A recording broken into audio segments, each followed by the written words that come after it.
Dear students, good evening. आज हम करेंगे चैप्टर 14 की एक्सरसाइज 14.1। लास्ट लेक्चर में मैंने आपको सारे बेसिक्स बता दिए हैं फैक्टराइजेशन के, और आज के लेक्चर में हम डायरेक्ट स्टार्ट करेंगे एक्सरसाइज से। इसमें हम एग्जाम्पल भी करेंगे और फिर एक्सरसाइज के अनसोल्व क्वेश्चन भी मैं आपको सोल्व कराऊंगा।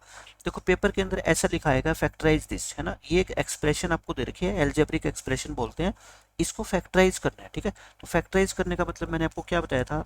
देखो, स्टार्टिंग कैसे करोगे, जो एक्सप्रेशन आपको गिवन है ना उसको एज इट इज कॉपी कर लो आप अपनी नोटबुक में, सेम लिख के। और फिर पहला स्टेप अपना क्या होता है, यहाँ पे इक्वल का साइन लगाओ। जो मैं बातें बोल रहा हूँ ना वो फॉलो करो बिल्कुल अच्छे से। इक्वल का साइन लगाना कभी मत भूलना, ठीक है, क्योंकि इसके बिना मैथमेटिक्स में क्वेश्चन अधूरा है। पहले आप क्या करोगे, इन दोनों टर्म्स का, कौन सी दो टर्म, एक ये पूरी एक ये, इन दोनों का एचसीएफ। अब मैंने क्या बताया था, इतने क्वेश्चन करने के बाद आपको एचसीएफ लेना डायरेक्ट आ जाना चाहिए। पहले 12 और 15 का एचसीएफ बताओ कितना होता है, 3। 3 दोनों को डिवाइड करता है। फिर ए स्क्वेयर और ये ए, दोनों में छोटी पावर कौन सी है, ए, तो छोटी पावर कॉमन लेते हैं, ठीक है। फिर यहाँ पे बी और यहाँ पे बी स्क्वेयर, छोटा कौन है, बी, ये कॉमन ले लिया। ये इनका कहलाता है एचसीएफ, ठीक है, कॉमन फैक्टर कहलाता है। अब आप क्या करो, ब्रैकेट लगा दो। और अब क्या करते हैं, दूसरा स्टेप मैंने क्या बताया था, ये दोनों टर्म है, ये दोनों टर्म आप रफ में लिख लो, ठीक है। पहली बार अगर आप कर रहे हो तो आप ये इस तरह से करो जैसे मैं अब करवा रहा हूँ आपको। और इन दोनों टर्म्स को डिवाइड करो किससे, 3ab से, जो आपने ब्रैकेट के बाहर लिखा हुआ है। बस डिवाइड करके जो भी आंसर आएगा आप उसको अंदर लिख देना। देखो, ये 4 पे कटेगा, यहाँ b से b कैंसिल होएगा तो 4। अब देखो, ए स्क्वेयर और नीचे a की पावर 1, पावर आपस में माइनस कर दिया करो। 2 में से 1 गया 1, तो कितना बच जाएगा आपका a। ये कितना आ गया बताओ आपका 5। a से a पूरा कट गया और b की पावर 1 बचेगी ऊपर, यानी कि b। तो यहाँ कितना बच गया 4a, यहाँ कितना बच गया 5b, और बीच में ये वाला साइन लगाते हैं, ठीक है। और यही आपके इस क्वेश्चन का आंसर है। तो पेपर में 2 नंबर का क्वेश्चन आएगा आपके, ये इतना छोटा क्वेश्चन, और यही आपके इस क्वेश्चन का आंसर है। बिल्कुल आसान तरीका मैंने आपको समझा दिया, ठीक है। अब देखो एग्जाम्पल नंबर 2, इसमें आपकी क्या आ गई, 3 टर्म आ गई। तो 3 टर्म आए, 2 आए, 4 आए, उससे हमें कोई मतलब नहीं है, अपना मेथड वही रहेगा। पहले क्या करो, कॉपी कर लो इसको। प्लस का साइन आए, माइनस का साइन आए, उससे घबराना नहीं है बिल्कुल भी आपको। इक्वल का साइन लगाओ। फिर मैंने पहला स्टेप क्या बताया, इन तीनों टर्म्स का, 1, 2 और 3, ये 3 टर्म्स बोलते हैं, ठीक है। इस एक्सप्रेशन की कितनी टर्म्स है, 3 टर्म्स है। इनका क्या लो, एचसीएफ लो। पहले 10, 18 और 14, तीनों को कौन सा नंबर डिवाइड करता है, बहुत आसानी से बता दोगे कि सर 2 इनका क्या है, एचसीएफ है। 2 तो हो गया। फिर एक्स वाली टर्म देखें, ये एक्स स्क्वेयर, ये एक्स क्यूब, ये x की पावर 4, इनमें सबसे छोटी पावर कौन सी है, एक्स स्क्वेयर, यानी कि एक्स स्क्वेयर बाहर लिख दो। और फिर क्या लगा दो, ब्रैकेट। ब्रैकेट लगाने के बाद दूसरा काम अपना क्या होता है बताओ, इन तीनों टर्म्स को आप लिख लो। ये रफ में करना है सारा काम, ठीक है। ये जो अब मैं काम कर रहा हूँ ना, ये रफ में करना है। 10x स्क्वेयर लिख लो, फिर 18x क्यूब लिख लो, और फिर आप 14x की पावर 4 लिख लो, और तीनों को डिवाइड करो आप किससे, जो आपने ये नंबर बाहर लिखा है, HCF. 2x square, 2x square, 2x square. अब बताओ, अब आपको क्या करना है, बस डिवाइड करना है। देखो, एक्स स्क्वेयर से एक्स स्क्वेयर पूरा कट गया, ये कितना आ गया 5, यहाँ पे कितना लिख दो 5। बीच में साइन जो यहाँ पे है वही लगाओगे, ठीक है। ये 9 पे कटेगा, और क्या बचेगा बताओ, एक्स क्यूब को एक्स स्क्वेयर से डिवाइड करोगे तो ऊपर पावर कितनी बचेगी 1, क्योंकि 3 में से 2 गया 1, ठीक है। ये 7 पे कट गया, प्लस का साइन है, प्लस का साइन लगा दो, ठीक है।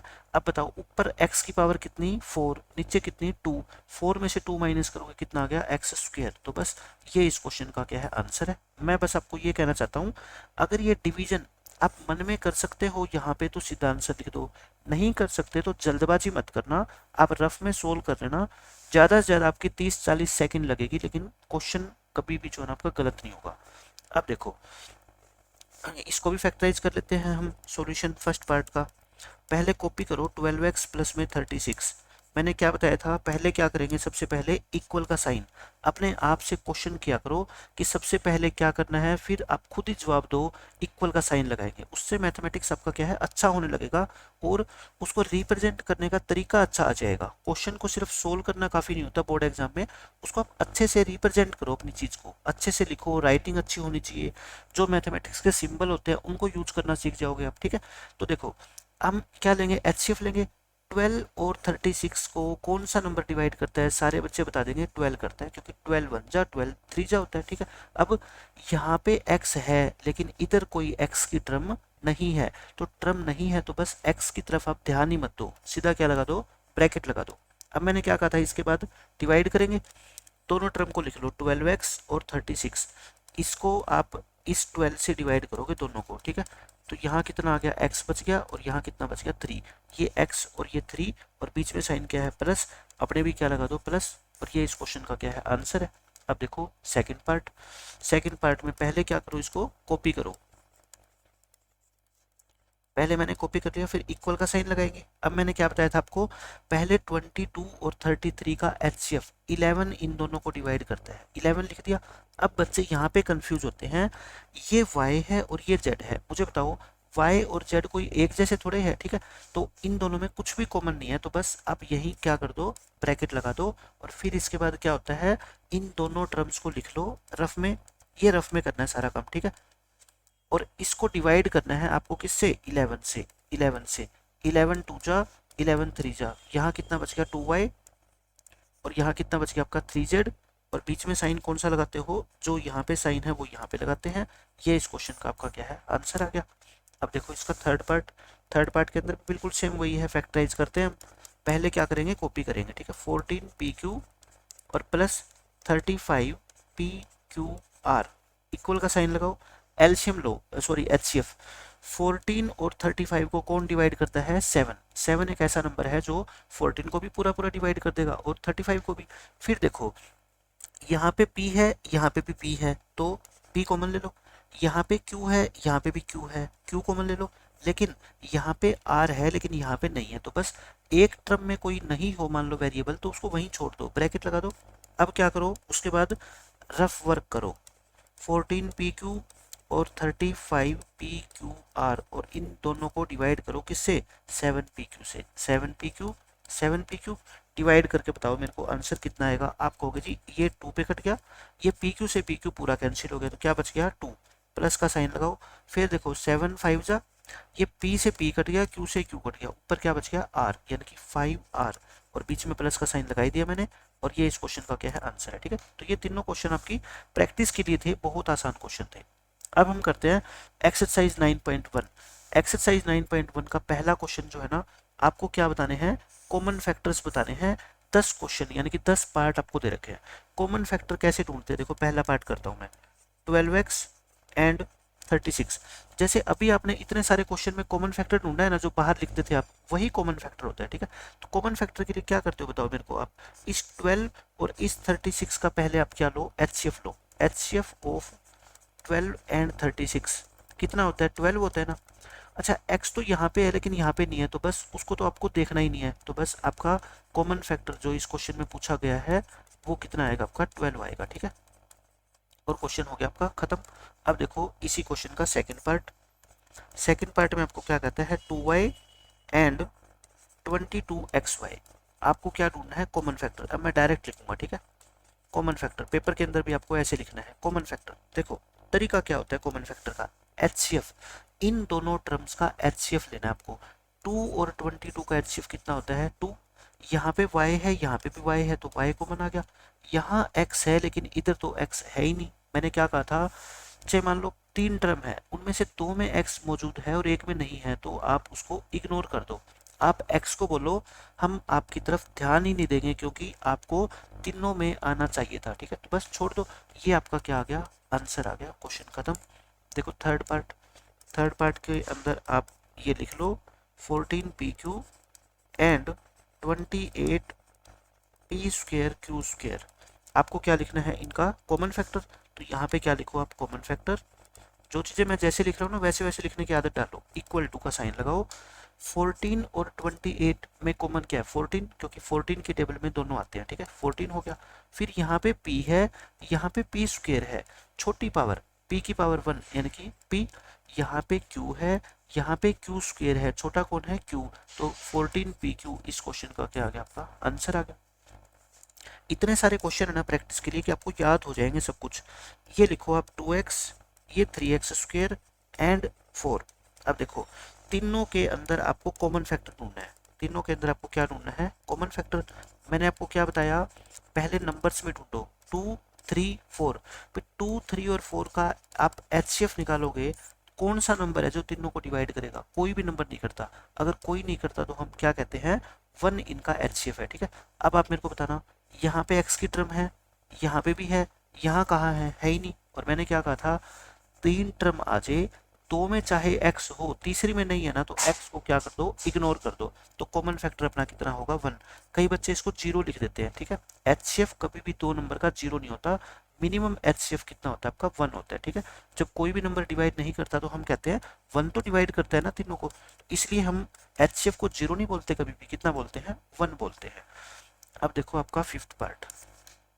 फिफ्थ पार्ट में स्टेटमेंट उतार लो, 6abc कोमा लगाओ 24ab² कोमा लगाओ 12a²b। फिर क्या लिखते हो इसके बाद? Common factor. कॉमन फैक्टर लिख के और अब इसका हम इक्वल का साइन लगाएंगे और आंसर लिखेंगे। अब आप मेरे को बता दो, पहले 6, 24 और 12 में क्या कॉमन है? 6 है। 6 की टेबल में सारे आते हैं ना। अब ए पे ध्यान दो, ए यहाँ a², तीनों में ए की टर्म है, लेकिन सबसे छोटी कौन? ए, सबसे छोटा कॉमन आएगा, ठीक है। फिर यहाँ देखना, बी, यहाँ b², यहाँ b, छोटा कौन है? b। यहाँ c है, लेकिन इनमें तो c है ही नहीं, तो फिर c को भूल जाओ। तो कॉमन फैक्टर आपका क्या आ गया? 6ab आ गया, ठीक है। अब देखो इसी क्वेश्चन का सिक्स्थ पार्ट।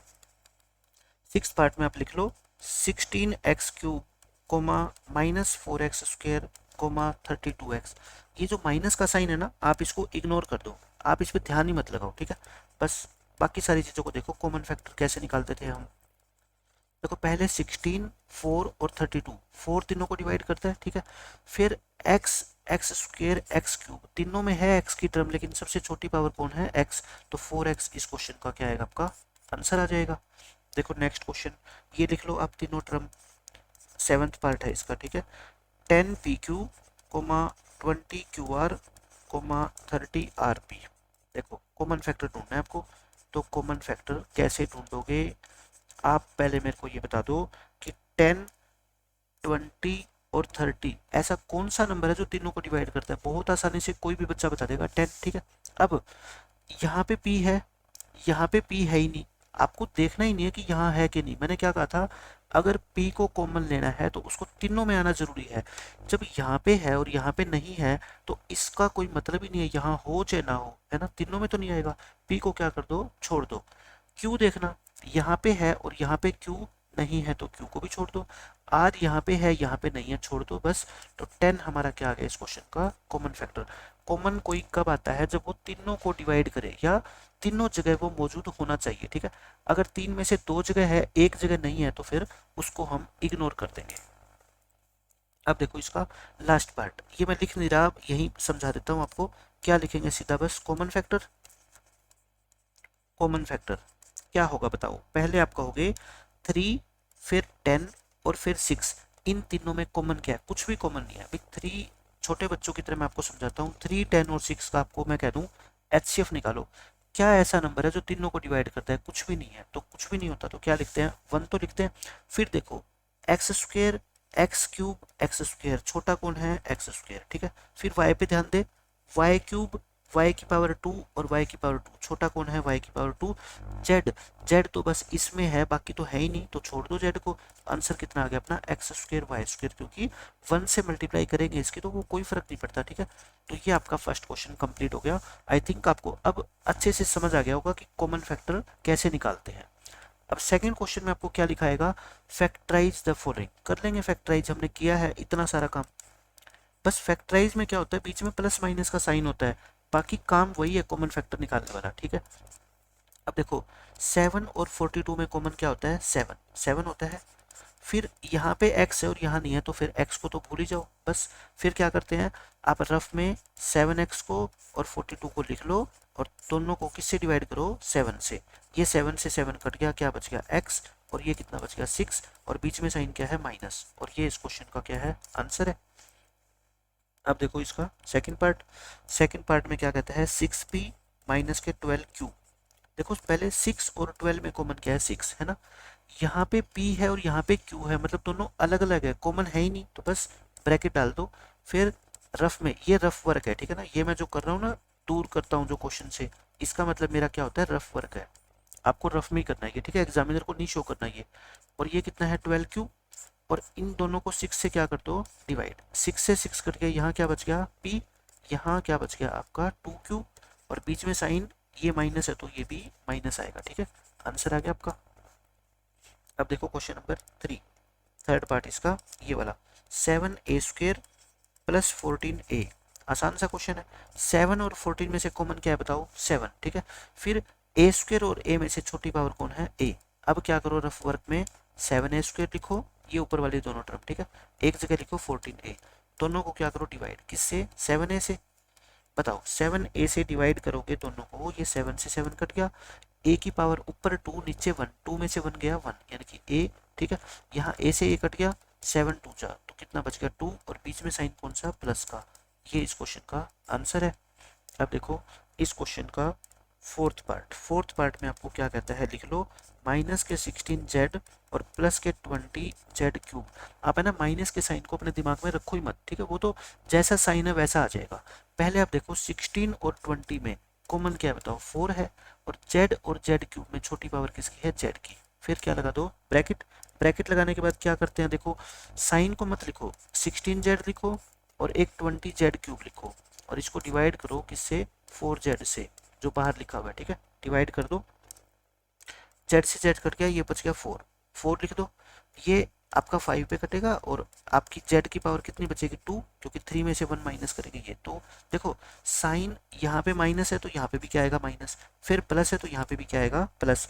टर्म्स कौन सी आएगी, ये, इसको काटा तो 4 बच गया, और इसको काटा तो कितना बच गया अपना 5z²। इसलिए मैं कहता हूँ साइन को इग्नोर कर दिया करो, साइन तो जैसे है ना वैसे आ जाएंगे। भाई इसका आंसर कितना आया 4, 4 लिख दो, 4 के आगे साइन क्या आएगा जो यहाँ पे है, इसको काटा तो कितना आया 5z², 5z² लिख दो, साइन क्या आएगा जो यहाँ पे है। ठीक है, बस ये मैं आपको समझाना चाहता हूँ। अब देखो इसका लास्ट पार्ट, इसमें क्या कहता है आपको, 20l², ये l है, और प्लस में 30 ALM। थोड़ा अच्छा अच्छा लिखा करो, खुला खुला। ठीक है, पहले 20 और 30 में कॉमन क्या आएगा बताओ, 10 आएगा, फिर यहाँ पे l² है, यहाँ पे l है, छोटी पावर कौन सी, l, यहाँ पे m है, इधर भी m है, m ले लो, a तो यहाँ पे है यहाँ नहीं है तो उसको तो कॉमन लेंगे ही नहीं। फिर क्या करो आप इसको डिवाइड करोगे, 20l²m, ये टर्म लिख लो, और एक ये टर्म लिख लो 30 ALM, और दोनों को किससे डिवाइड करोगे, 10LM से। ठीक है, अब इसको डिवाइड करके मेरे को बस आप आंसर बता दो कि डिवाइड करके आंसर क्या आएगा। आप कहोगे जी m से m कट गया, ये 2 पे कट गया है ना, और l की पावर ऊपर 2 नीचे 1, तो कितनी बच गई ऊपर 1, ये 3 पे कट गया, l से l कट गया, m से m कट गया, क्या बच गया सिर्फ a, तो यानी कि ये बच गया 2l, और ये कितना बच गया 3a, और बीच में साइन क्या है आपका प्लस, तो हम भी क्या लगा देते हैं प्लस। आंसर आ गया इस क्वेश्चन का बस। अब देखो इस क्वेश्चन का 6 पार्ट नंबर 6 में क्या कहता है, 5x² और माइनस के 15xy²। पहले बताओ मेरे को 5 और 15 में कॉमन क्या है 5, यहाँ पे x², यहाँ पे x कॉमन क्या x, यहाँ पे y, यहाँ पे y², छोटी पावर कौन y, ले लिया। अब मैं रफ वर्क करके नहीं दिखाऊंगा आपको बार बार, ठीक है, अब मैं डायरेक्ट डिवाइड कर रहा हूँ, इस टर्म को इस टर्म से डिवाइड करना है। ठीक है, 5 से 5 कट गया, y से y कट गया, x² को x से डिवाइड करोगे तो x की पावर 1 बचेगी। ठीक है, माइनस का साइन, 15 को 5 से डिवाइड करो 3, x से x कट गया, y² को y से डिवाइड करोगे कितना बचेगा y। ठीक है, अब अपने जो है ना थोड़े से बड़े बच्चों की तरह इस तरह से डिवाइड करने की आदत डाल लो, और नहीं भी डालोगे तो आप रफ में काम करके देख लो, आपको मतलब तो समझ आ गया कि डिवाइड करना कैसे है। ठीक है, 10a² माइनस के 15b² और प्लस के 20c²। देखो 10 15 20 में कॉमन क्या होता है 5। अच्छा यहाँ पे देखना, इसमें a² है, इसमें b² है, इसमें c² है, कोई टर्म कॉमन आएगी, आप कहोगे जी बिल्कुल नहीं आएगी, क्योंकि कोई है ही नहीं एक जैसा, कहीं a² है, कहीं b² है, कहीं c² है। अब इसको डिवाइड करो, 5 से डिवाइड करोगे 10 को, 2 बच गया, और a² तो ऐसे कैसे रहेगा, यहाँ कितना बचेगा 3 बचेगा, और b² बचेगा, 20 को 5 से करोगे तो कितना बचेगा 4, और क्या बचेगा आपका c²। साइन ध्यान रखने हैं, यहाँ माइनस है तो यहाँ माइनस, और यहाँ प्लस है तो यहाँ पे प्लस, क्योंकि साइन के अंदर बच्चे सबसे ज़्यादा मिस्टेक करते हैं 8th क्लास में। ठीक है, आपको मिस्टेक नहीं करनी है। अब 8th पार्ट देखो इसका, इसमें क्या कहता है आपसे लिख लो, 8th पार्ट के अंदर जो भी गिवन है, -4a² प्लस 4ab और -4ac। तो देखो 4 माइनस के साइन को छोड़ दो, 4 4 4 कॉमन क्या 4। उसके बाद देखो ए यहाँ पे भी है यहाँ पे भी है, छोटी पावर कौन है ए, बस और तो कुछ कॉमन है ही नहीं। यहाँ पे बी है तीनों में तो थोड़े है, यहाँ सी है तीनों में थोड़े है सी, ठीक है छोड़ दो। अब क्या करो, डिवाइड करो। देखो साइन माइनस का है तो माइनस लगा दो, 4 से 4 कट गया, ए स्क्वायर को ए से डिवाइड करोगे कितना बचेगा ए, यहाँ प्लस है प्लस लगाओ, 4 से 4 कट गया, ए से ए कट जाएगा क्या बचेगा बी, माइनस माइनस 4 से 4 कट गया, ए से ए कट गया क्या बच गया सी। और यही इस क्वेश्चन का आंसर है, क्वेश्चन आ गया बस। देखो नाइन्थ पार्ट में आपसे कहता है x square y z plus x Y square z plus x Y z square, क्या करोगे। देखो नंबर्स तो इसमें है ही नहीं, ठीक है, सिर्फ क्या है वेरिएबल है, एक्स स्क्वेयर एक्स और एक्स तीनों में छोटी पावर कौन x, y y square y छोटी कौन वाई, जेड जेड और जेड स्क्वेयर छोटा कौन जेड, ठीक है। बस अब क्या कर दो, तीनों को डिवाइड करो। बताओ इस टर्म को एक्स वाई जेड से डिवाइड करोगे तो वाई जेड तो दोनों कैंसिल होंगे, ठीक है। एक्स स्क्वेयर को एक्स से डिवाइड करोगे क्या बचेगा एक्स बचेगा, फिर प्लस का साइन, ठीक है। यहाँ पे देखो एक्स कट जाएगा जेड कट जाएगा, वाई स्क्वेयर को वाई से डिवाइड करोगे तो क्या बचेगा वाई, यहाँ पे देखो एक्स वाई कट जाएंगे, जेड स्क्वेयर को जेड से डिवाइड करोगे क्या बचेगा जेड। और ये इस क्वेश्चन का आपका आंसर है। अब देखो इस क्वेश्चन का लास्ट पार्ट, सेकंड क्वेश्चन का लास्ट पार्ट है ये, पार्ट नंबर 10। इसमें क्या कहता है A X square Y plus B X Y square plus C X Y Z. आपको क्या कॉमन दिख रहा है, आप मेरे को बता दो तीनों के अंदर।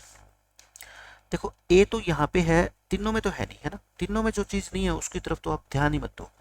एक्स की टर्म देख लो, तीनों में है लेकिन कॉमन क्या लेते हैं, सबसे छोटी ले लिया।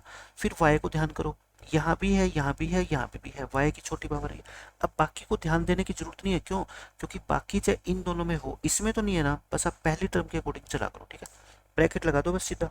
अब क्या करो, तीनों टर्म्स को डिवाइड कर दो, किससे एक्स वाई से, इसको एक्स वाई से डिवाइड करो। देखो ए तो यूं का यूं बचेगा, वाई से वाई कट जाएगा, एक्स स्क्वेयर को एक्स से डिवाइड करोगे क्या बचेगा एक्स, यहाँ बी तो बचेगा, एक्स कट जाएगा और वाई स्क्वेयर को वाई से करोगे वाई, यहाँ सी तो बचेगा, एक्स वाई कट जाएंगे क्या बचेगा जेड। और ये इस क्वेश्चन का क्या है आंसर।